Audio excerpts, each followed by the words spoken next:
Union forces explored the idea of controlling federal property in the Confederate States, one of which was Fort Sumter. However, when they encountered Confederate troops, control of the fort was exchanged to the Confederacy, and a long, bloody cultural war began.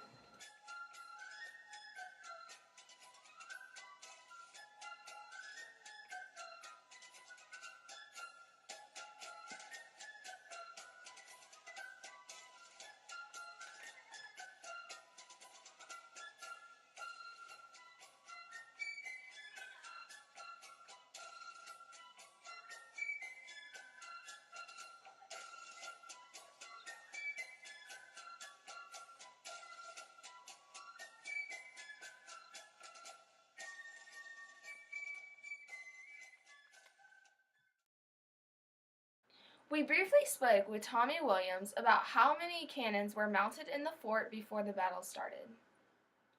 Cannons. So originally about 164 cannons. However, it never was completed. The cannons were never put out here in full force because, of course, in April of 1861, the war started when Major Anderson was out here. Fort Sumter was strategically built to defend the port of Charleston from an attack. It was placed in the mouth of the port of Charleston, which was about 3 miles wide. Before the fort was in place, it was a sandbar. To build up from the sandbar, rock was brought in and piled up to create a foundation to which the fort would rest upon. The guns were strategically placed, feet thick, in masonry designed by the ideas of French engineer Marquis de Montalembert. The walls of Fort Sumter were 5 feet thick of bricks and masonry. When Fort Sumter was built, it was built in the shape of a pentagon. The walls were approximately 50 feet above low water to provide for great control over the harbor of Charleston. There was a right and left face and a right and left flank on both sides of the fort. The left and right flanks and faces all contained cannons. The longest wall in the front of the fort was the officers' quarters. The right and left flanks served as enlisted men's barracks. On the inside of the fort was an open area called the parade ground. This is where cattle were kept and left to graze and where construction materials during the time were kept. There was a sally port which led to a granite wharf where boats could dock. The sally port came straight into the parade ground. There were stair towers at the back corner and the 2 sides of the right and left faces. Each cannon on the bottom of the fort had its own individual port constructed out of smooth sandstone. After a meeting at dusk on Fort Moultrie, Anderson revealed his plans to move his garrison to Fort Sumter that night. His men gathered their belongings, and during the night his garrison moved to Fort Sumter in schooner boats. While they were loading into their 3rd schooner, Anderson cut down the flagstaff and declared that no other flag but the Stars and Stripes shall ever float from this staff.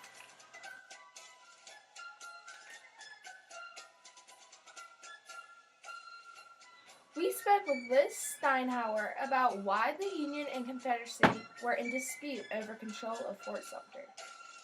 Right, well, the Union believed that it belonged to the federal government because the federal government paid. These were government projects that built these forts, and they were built for use by the United States military. So that's why the Union believed that it belonged to the Union, and the South believed it belonged to them because it was in South Carolina's property, and South Carolina also felt they had paid taxes to the federal government, and some of that money would have gone to these forts and building these installations around the harbor here. So South Carolina felt they contributed to them, and they were in their property, so they were theirs. The Union believed that they could control federal property in the Confederate States because when South Carolina was still a part of the United States, all of the federal property in the Confederate States belonged to the whole country. Since South Carolina seceded and created their own country, the Union was unsure of who owned the land. The Confederacy and the Union were in dispute over which side had control of Fort Sumter. The Confederacy believed that the fort should belong to them because it was in South Carolina's territory. They also believed that since they used to be citizens of the United States, that some of their taxpayer money was going toward the construction of the fort. The Union believed that the fort belonged to them because the fort was paid for by the federal government of the United States of America. They also believed that the fort belonged to them because the fort was specifically built for use by the United States military.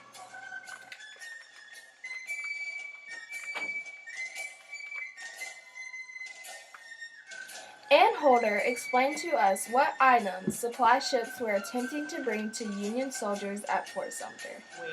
There were some supply ships coming down from New York, and they were scheduled to be here on April 15th. They would have brought more men, more ammunition, more supplies, and the Confederates said no, we're not going to let that happen. So they gave Anderson an ultimatum.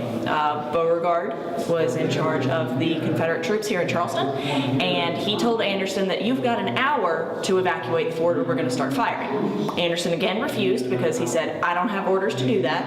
I'm under orders to protect this spot, and that's what I'm going to do. So after that hour, Beauregard gave him an extra 30 minutes. At the end of that hour and a half, Anderson was here, not going to leave. So Beauregard issues the command. The first shot of the Civil War is fired from Fort Johnson on James Island at 4:30 in the morning, April 12th, 1861.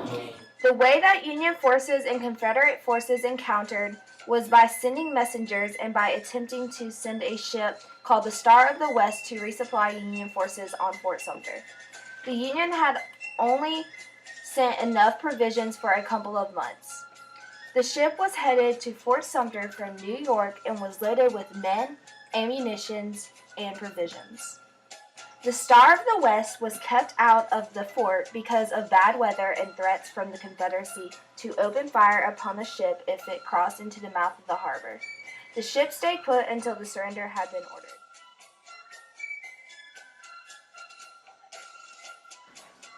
Ann Holder, a ranger at Fort Sumter, discussed how the control of the fort was exchanged from the Union to the Confederacy.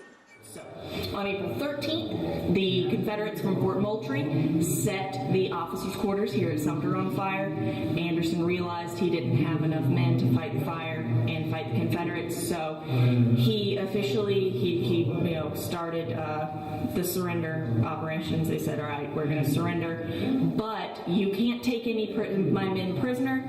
We want to take the flag with us, and we want to fire a 100 cannon salute as we lower that flag. So this ceremony was planned for April 14th, took place on that day. On the 47th shot of this 100 cannon salute, the first death occurred. Private Daniel Howe had his right arm taken off at the shoulder, and it killed him instantly.